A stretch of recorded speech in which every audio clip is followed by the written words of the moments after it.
was just going to be uh, about me, a few little stories about me, and where I come from, things I've done. But to start with, I was born in Ohio in 1960. Um, in '69, our family moved to Colorado. My dad had been going out there to hunt, and he liked it so much he came back and said, "We're moving." So we moved. When we moved out there with another family, the King family, is Fred and Pat King and their two kids, Freddie and Susie. And I remember going out there. I don't remember what we. I remember the Kings. They had a truck with a camper on the back of it, a truck camper, and us kids would ride in there. I guess you're not allowed to do that no more, probably, but back then we did. We rode in the back there going down the freeway, and uh, I remember one time Susie, she was just little. I don't know how old she was. She must have been 2 or something. She's just a little thing. Well, we were out just playing, and I think Pat might have been back there too. I'm not sure, but anyway, she got back to the back door and she opened it. We was going down the freeway. She opened the door. At the time, it was scary. I mean, everybody's freaking out and screaming and hollering. And she just standing there with the door open, looking out. She wasn't afraid of it. But we got her, grabbed her, pulled her back in, shut the door, and then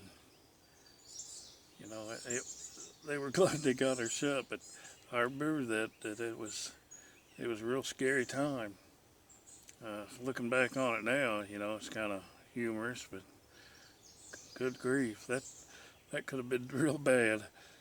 That we moved to Colorado, and uh, Colorado Springs is where we ended up when we got there.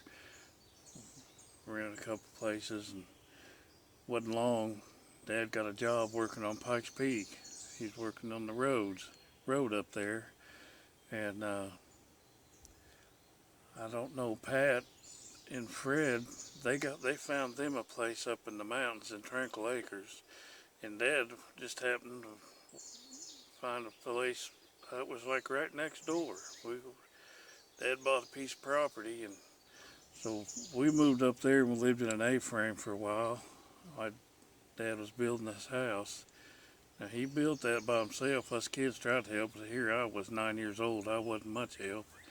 Probably got underfoot a lot more than I helped, but we got it done and got moved in, and we enjoyed it. It was fun, it was lean times. We didn't have a whole lot. Dad was making like $3 an hour or something back then. I mean, that was in 1969, 1970. So I don't know how bad that was for there, but we couldn't make it now. But uh, I remember that. I remember one time we had 3 acres, and a lot of it was on the side of this hill, buddy. I mean, it was steep. It it was steep. Dad had went down to the bottom, down in the valley there, and dug a well, and he dug it by hand. He dug everything by hand. Their septic tank. He dug the hole. I'm not kidding. By himself with a pick and shovel in the Rocky Mountains, and he got it dug. He even dug the leach lines and everything. And then he went down and we needed water, so he went down this valley where our property was and dug a well, and it hit so much water. I don't think he got it over 6 foot deep, and there was so much water coming in he couldn't keep the water out for you pumping it and trying to keep it out while he's digging it. But anyway, we run a line up, and Dad put a tank under the house, and we would pump the water up and fill it up there, and it was the pump would be strained because it was such a hard, long pump straight up that hill. And I remember at least once a month having to go down there, and I'd be with Dad. I'd go with him, and he'd have to tear that pump apart and put new propellers in it and stuff because they just ate them up. It was a lot of strain. And I remember one time me and my little sister Teresa, she's 3 years younger than me. She'll probably see this and tell me no, but I think it's 3 years. My older sister, she was 11 months and 10 days older than me. She passed away back in 2000 with cancer. My dad, he passed away in '97 with cancer. Sure do miss him a lot. My mom's gone now. All I got left is my little sister. I got a half sister. It's 18 years younger than I am. Oh, that's kind of weird. But one time, me and my little sister, I was just probably 10, maybe 11. I don't know. We like to walk down and explore the hills, and we went down this big steep hill by our house down towards the well, and there was a rock there. For little kids, it was like a big boulder. I guess it was pretty good size. But I remember trying to get it to roll down that hill, and I couldn't. It was pretty good size. I worked at it, and I got a stick, and I dug out around it and got it all loosened up and everything, and got my feet behind it and pushed. My little sister tried to help. She's just so little, she couldn't do much. But got that thing going. It loosened up and started rolling down the hill, and I mean, it was flying. It was moving down. There's a road down there cut. It's just an old road, and it went across there and down past there. There's a big old slab rock.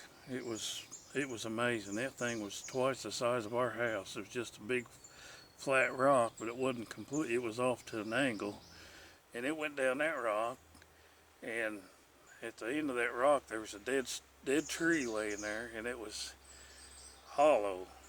Well, it hit that tree and busted it all up, and man, we was all excited. We run down there and see what happened, and we got down there and it's like, wow, look how bad that is. That really tore that little old tree up.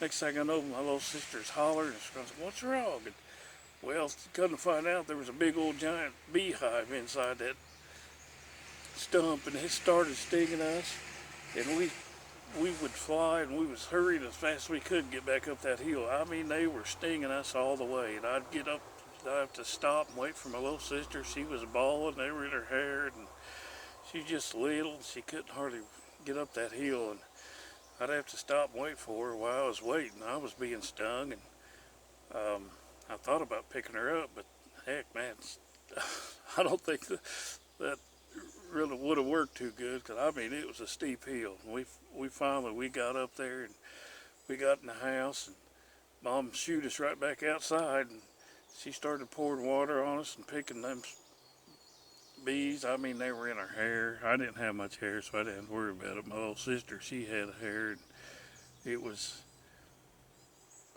them things all in her hair and stinging her head, and we had to strip and get all those bees. And I mean, we were stung everywhere. Oh man, that's something I'll never forget. She don't forget either. Every once in a while, she still reminds me of that. I don't know what the deal is, but for some reason she blames me for it. I don't know. Maybe I am the fault. I pushed the rock down, but that was an awful time there. It's funny now to think about it. All them bees and my little sister, she was just so little. She's trying to run them little legs up that hill, and I mean, it's steep. And that was something to remember.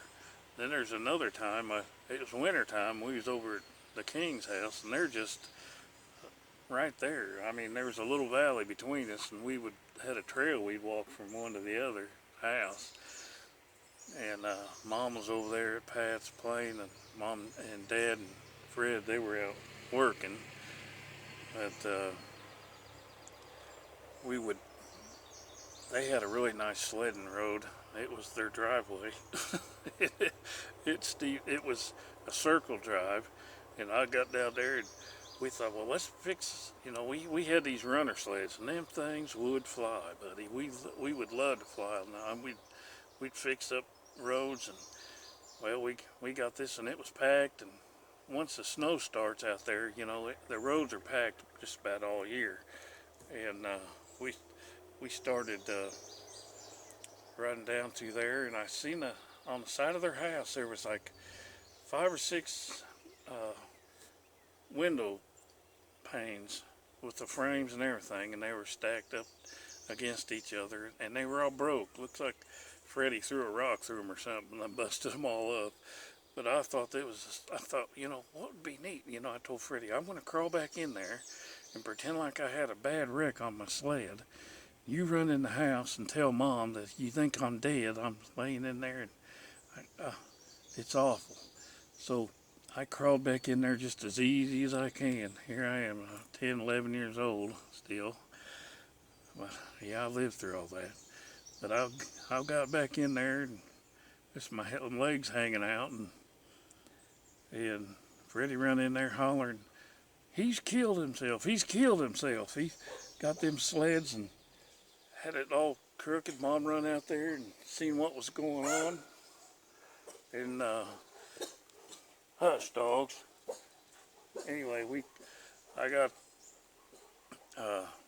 Mom out there, and she was crying, hysterical. I mean, she was going crazy.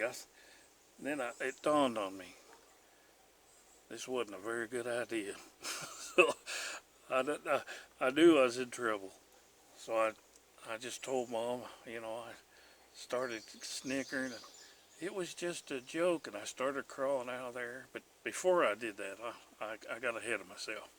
But before, I knew it was a mistake as soon as I heard her out there going crazy. And then she figured it out that I wasn't really hurt. So she must see no blood, no nothing. She said, if you're not dead, you're going to wish you was dead when you come out of there. And I thought, oh, Lord, please, no. I said, I was in for it, buddy. And my mom could do the spank better than anybody. Honey, she would use she'd pick switches. She used to make us go out and cut our own switch. Man, and my Hot Wheels track. She used to whoop me with my own Hot Wheels track. I got to where I was taking them out in the backyard and burying them because I didn't want to get whooped with them things no more. They're just like a switch. They wrap around you, but they leave 2 marks. Oh, Lordy, they would hurt. But anyways, I started snickering. I was just joking, Mom, and I started crawling out of there. And you know what? I got whooped all the way home, down through the trail. She had a hold of my arms, whipping me with a switch she picked all the way home, and me wearing shorts. Oh, Lordy. I'll never forget that, and I'll never do it again. I never did do it again. Now, I did a few other things later on, but was pretty questionable. But I never did that again. Oh, you got to watch what you do with your mom. I mean, Lord, she would have probably wrestled a grizzly bear. That's another thing. When we were working on our house, my sister Donna, she was my older sister, and Freddie, Pat and Fred's son, they were down in the woods with these big old giant boulders, and they were climbing around on them. And Fred and Dad was working on our house. They were still building it at the time. And them kids, they were playing on that rock, and a big old bear come out from behind one of them and stood on its hind legs, and they took off screaming and running. Freddie left a shoe behind. It got stuck in a rock, and he just ran right out of it. And they got back up to the house, and Dad and Fred went back down there with claw hammers. I don't know what good that was going to do. A claw hammer against a big old giant bear. But luckily, that bear was gone, and a man came and checked it out for us, and he said it was probably a mama bear and had a cub close by, and it was scaring him off. But it did the trick. It scared him off all right. I want to end this now, and hope you enjoyed it. I got some more. I might do that again if you want. You might post in the comments if you like this or not, and if you don't mind, subscribe if you want to. You don't have to, but hit the thumbs up if it's okay, if you like it, and subscribe, and check out the descriptions. I got buy me a cup of coffee, and I got PayPal if you feel like helping out. We're just an old couple, and we can't barely make it from month to month, so it'd be appreciated. Anything, if nothing, still appreciate you. All right, we'll see you later. Bye.